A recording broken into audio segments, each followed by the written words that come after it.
Terima kasih masih bersama kami. Pemirsa, Presiden Prabowo Subianto menyampaikan duka cita mendalam atas gugurnya 3 prajurit TNI saat menjalankan tugas misi perdamaian di Timur Tengah. Presiden menyampaikan bela sungkawa kepada para keluarga prajurit serta memberikan penghormatan atas pengabdian dan pengorbanan mereka dalam menjalankan tugas negara. Pengabdian para prajurit ini adalah bentuk dedikasi dan keberanian dalam menjaga perdamaian dunia sekaligus membawa nama baik Indonesia di kancah internasional.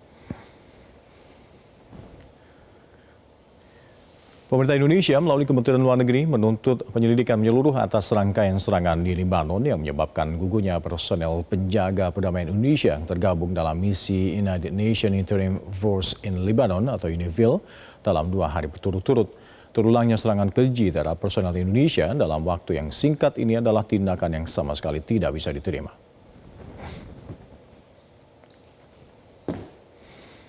Dua personel Indonesia di bawah UNIFIL gugur dalam serangan kedua yang terjadi di dekat Bani Hayyan, Lebanon. Insiden ini terjadi tepat sehari setelah seorang personel penjaga perdamaian Indonesia, Raka Farizal Ramadan, sehari sebelumnya gugur akibat serangan artileri tidak langsung di dekat Adh al-Qusayr, Lebanon.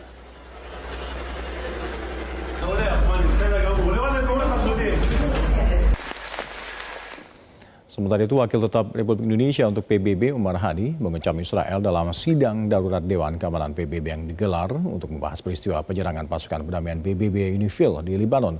Umar menegaskan penyerangan yang terjadi terhadap pasukan perdamaian ini tidak lahir dari ruang hampa dan bukan hanya sekedar insiden, namun serangan yang disengaja merusak mandat resolusi dari PBB. We cannot accept these killings of peacekeepers. This is a grave loss to Indonesia. This is also a grave loss to all of us, to the United Nations, to this council, and to every community that looks to peacekeepers as symbols of hope and peace. Further, the attacks injured 5 other peacekeepers: Captain Sultan Wiryan Maulana, Corporal Riko Pramudia, Corporal Arif Kurniawan, Corporal Bayu Prakoso, Cadet Private Denny Rianto. These peacekeepers fell and wounded while carrying out a mandate entrusted to them by this very council.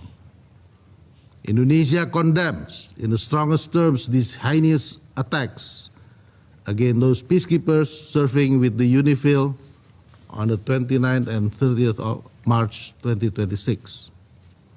Indonesia urges all relevant actors to ensure the prompt, safe, and dignified repatriation of the remains of the 3 deceased personnel and requests the best possible medical treatment and comprehensive care for the 5 injured peacekeepers to ensure their full and swift recovery.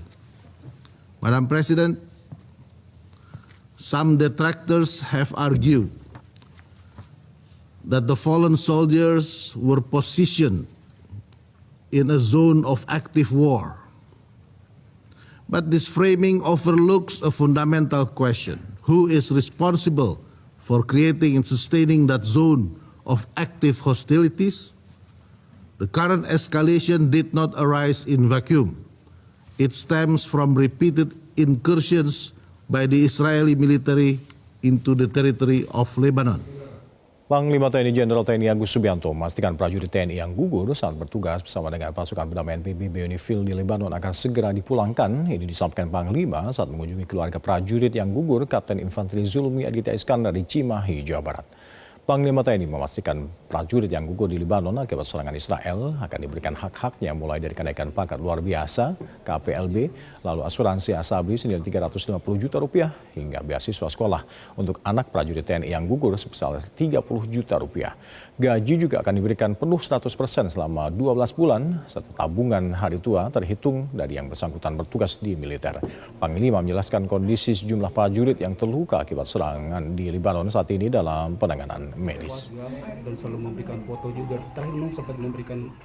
Jelajahi cara baru mendapatkan informasi. Download Metro TV Extend sekarang.